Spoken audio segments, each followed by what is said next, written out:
United States, Canada, and Mexico ne yumbu iduna chathariba FIFA World Cup 2026 loishilakpagi tanja naksilakle. France, Morocco, Spain, Belgium, Norway, England, Argentina, and Switzerland quarter-final match sing sananaba sem saba loikre. Chathariba FIFA World Cup ki quarter-final match sing ngasi nongyai matung dagi sanaba haurakani. Quarter-final gi ahanba match ngasi nongyai matung pung ama makai taba matamda Boston Stadium da France amadi Morocco ga sanagani.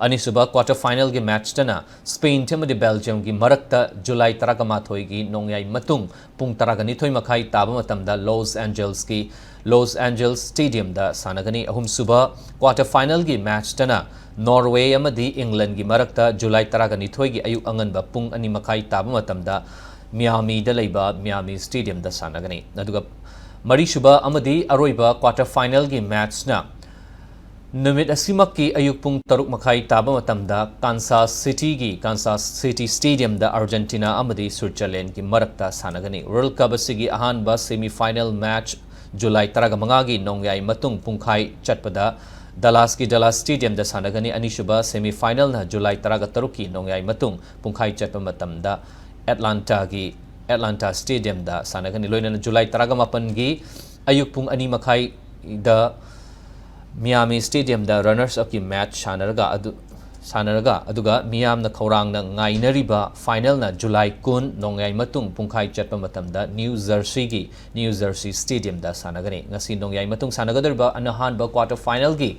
match asida France na Morocco bu maithiba pidu na semi-final changlakani haina panari. France ki head coach Didier Deschamps na match asi mahaki team na mai pakani haina thazai adubu handaki Morocco team asi yamna fazana sanabana yamna chaksin na sanaba changi haina phangdokibani.